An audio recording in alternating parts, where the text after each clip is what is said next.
This is Sybert signing into Kane's Wrath on the map Winter Meltdown in the bottom left-hand corner, playing as the Red Nod. This is BikeRushOwnz. And in the top right-hand corner, playing the orange, playing Steel Talons, this is Masterleaf. Masterleaf versus Bike Rush, a matchup that I feel like no matter how many times I see it, I'm always glad to see it again. No matter how many times I see it, I feel like I still don't have it totally figured out. It's probably going to be fast, it's probably going to be aggressive, but anything can happen. Masterleaf has his weird tactics, all of the unusual things around the fringes of the game that he seems to find long before anyone else. BikeRushOwnz, the pure powerhouse who sometimes goes so aggressive that it would be suicidal, or does something so goofy that it should be suicidal and makes it work anyways. And of course, we have got the new overlay from Double Evil. I should say beta. He has just, I think in the last, 24 or 48 hours from me recording this, he has just created this Kane's Wrath version for us today.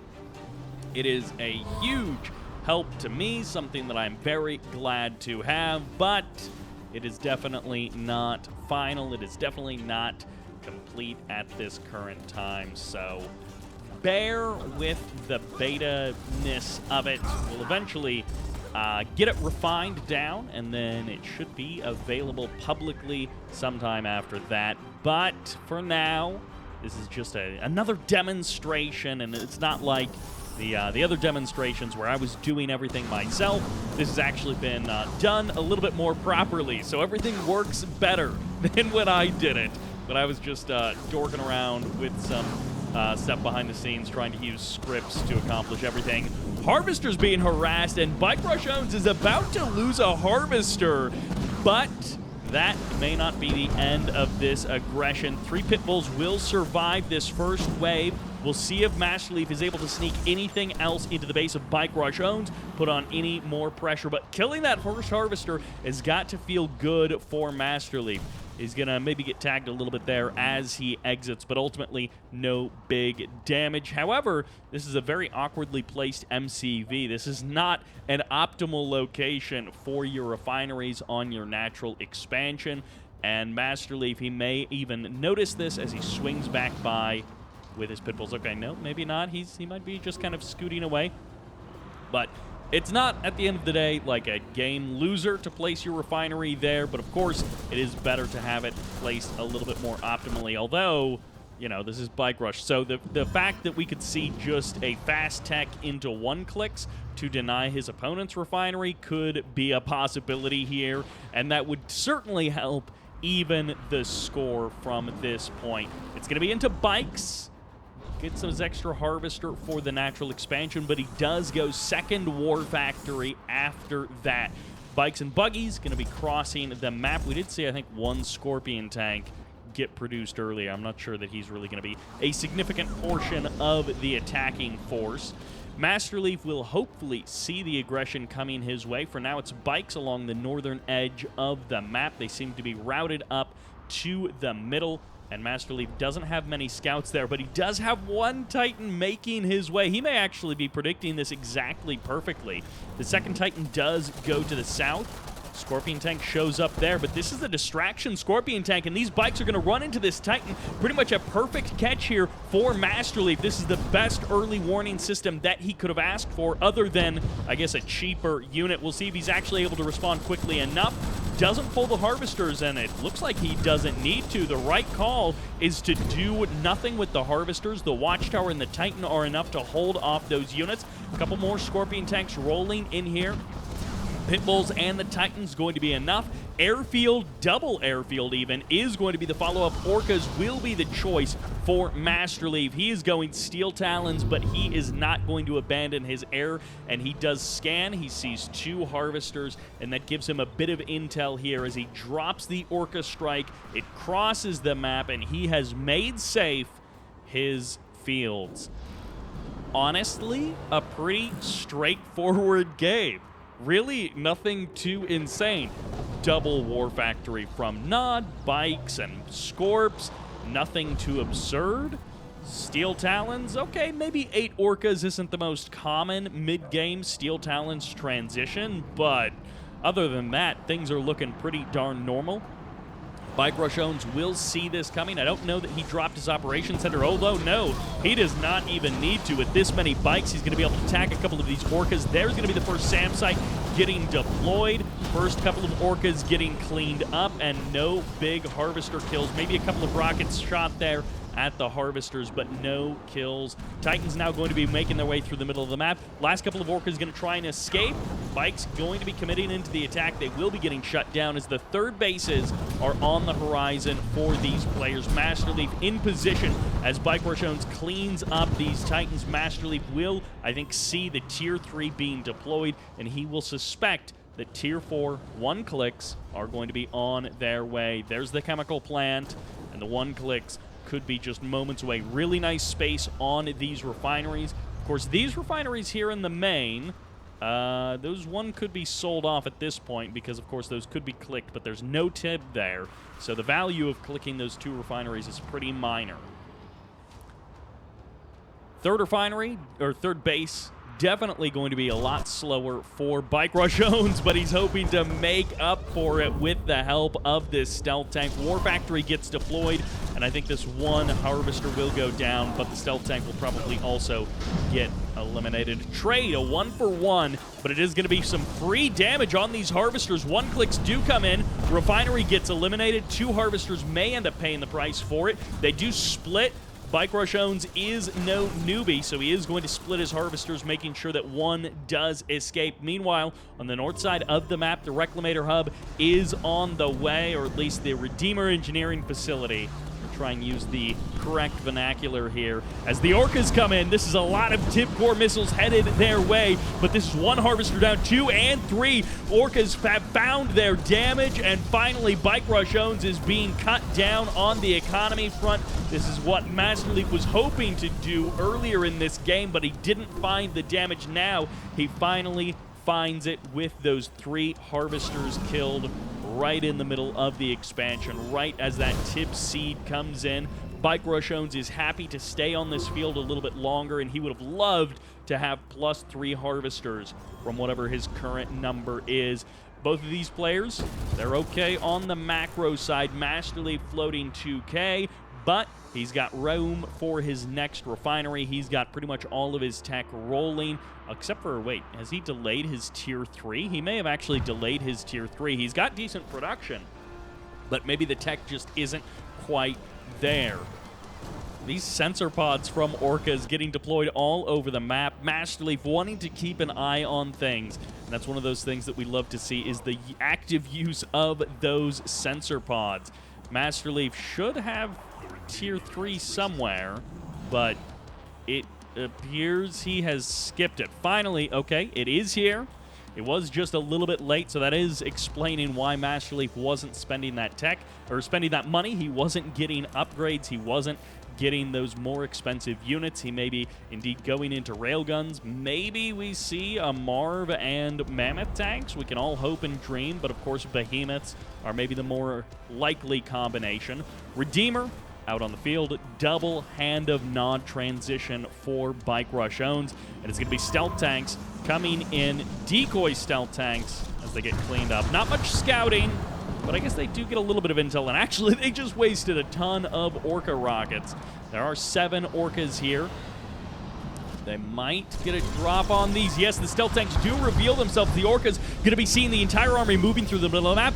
BikeRush has been spotted as MCV in the middle, and now Masterleaf knows what the play is. And let's see if he actually is prepped. This is where having that Tier 3 a minute earlier would have been absolutely essential to get these Behemoths out sooner. It is going to be the Behemoths, it is going to be the Marv, and now it's all about buying time for Masterleaf. 5.5K in the bank. He is ready to spend it, probably calling in reinforcements, anything he can muster to the front line to hold off this army.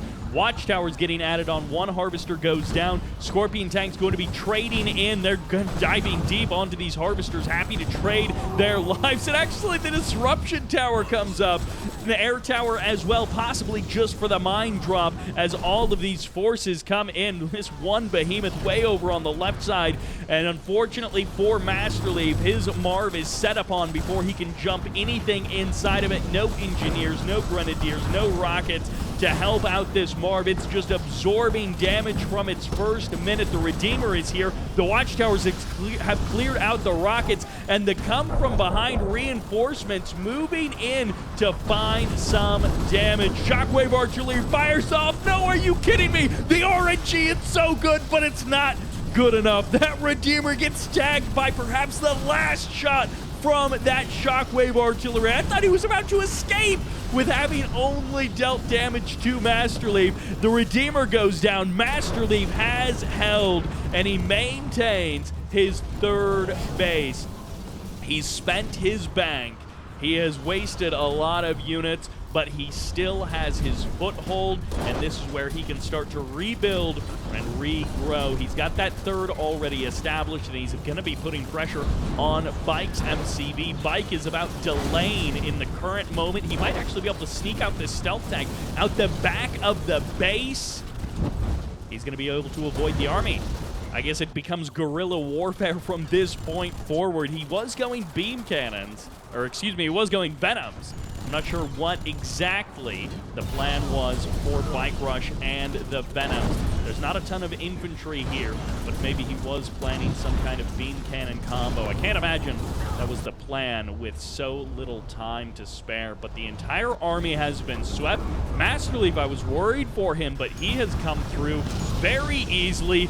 Both airfields get taken down, and the command post as well. BikeRushOwnz finding the perfect backstab. The unseen attack gets so much damage, so much value. This one flame tank with the help of a stealth tank burning through so much infrastructure of Masterleaf. Down below his power threshold, Masterleaf falling to pieces in terms of his mid-game. All of that mid-game stuff just gets wiped out. The airfield's the command center. He has rebuilt that command post onto the front line. Venom's going to be chasing down those orcas. Okay, I guess that does make sense. Venom's to hunt down the orcas. He's got some good ideas there. And the Venoms will eventually get the kill. The Venoms may get wiped out as well, but that's a heroic stealth tank. The scourge of so many GDI players of all time. 2 Behemoths going down, and that's going to be 2 Harvesters as well. Masterleaf has so much cash in the bank, but if he can't kill this one stealth tank, it may ruin his day. This stealth tank getting the crush on those husks as well. The Titan's not able to close the distance. Venom's doing little bits of damage here and there, and because there isn't much anti-air, the Venoms are kind of going unopposed. They can poke and prod, let the stealth tank come back in to try and find any additional damage and kill off those units one by one. He gets another Behemoth. Masterleaf, who has torn players apart with his own stealth tank micro, with his own heroic stealth tanks in the past, is now having these tables turned on him. Masterleaf, he's got this foothold in the south. His bank has dried up. He has done such a good job, and until that flame tank completely disrupted his game plan, he was looking really solid, holding off that Nod attack. He had a solid base, and he was moving out with a Marv and a small support army. And then one flame tank, one stealth tank have turned the tables, have mostly disrupted any plans that Masterleaf had, and now 2 more flame tanks moving in. His army, Masterleaf's army, could crush most of what Bike Rush has. Maybe, I don't know, now Bike Rush has actually built up a decent number of infantry. But he could crush the stealth tank and the flame tanks if he could have a direct engagement with them. If he could fight them in close quarters, he could absolutely crush them. But this evasion from Bike Rush is what's keeping him alive, and now the hero stealth tank moves in once again. Maybe going to be sniping another Behemoth, gets another, dodging those shots, dodging the orcas every time as well, and or sensor pods getting deployed, but they just can't see this stealth tank. Every time the stealth tank moves just enough away from the front line to avoid any real damage. And these orcas, they're on the deck. Are they going to be... Okay, they should be refueled enough to deal with this flame tank. Masterleaf should be able to deal with that. I think he sold off his MCV. And the orcas head out. They're headed in the wrong direction. This flame tank is going to get even more damage done. Walks right into the middle of the base. Going to be getting the one refinery. 1,300 credits in the bank. And he's got the tip spike as well. But there goes an airfield. And only a Wolverine to try and burn down this flame tank before it torches the entire base. Masterleaf, he takes care of the flame tank, but he still has that stealthy boy to worry about. This game starting out so normal, starting out so straightforward, and then turning sideways, but not in the way that I was expecting. And now Masterleaf, who felt like he had a solid foothold, a solid advantage, and it all just disappears in a matter of a minute or two. And now it feels like he's playing this weird, scrappy game. He's playing from behind. He's got these beam cannons to worry about. He's got this infantry transition, which dealt damage to his previous army and is maybe threatening his main base. Orca's still running around. Mammoth is still here. Stealth tank clears out another Wolverine, but these beam cannons are picking off the Titans one by one. Sam Sight's going to be pushing away those orcas, and I don't know, maybe Masterleaf just has to take it kind of slow. He's got that Marv, so he can always get more cash, but that does mean that the Marv is not fighting. He's going to be on harvester duty for maybe the next couple of minutes. Masterleaf, if he can get his MCV back up, maybe he could start rebuilding, but I don't know that Bike Rush is going to give him that much time. And his army, as is, keeps getting depleted unit by unit, targeted down. These beam cannons doing an amazing job crushing through this armor on the ground. Every last unit goes, and Masterleaf taps out. The GG gets called. Not enough time. BikeRushOwnz never leaving that natural expansion. He extended that out. Well, I guess he tried to leave. He tried to leave to attack the front door of Masterleaf, and it went so poorly from him. But it was the comeback after that failed attack that won Bike Rush the game. Masterleaf ahead in eco the whole game. Masterleaf crushing Bike Rush in that front, crushing that attack, but losing in the end. And that will do it for this game on Winter Meltdown. Thank you all very much for watching. I hope you enjoyed it. And this is Sybert signing out.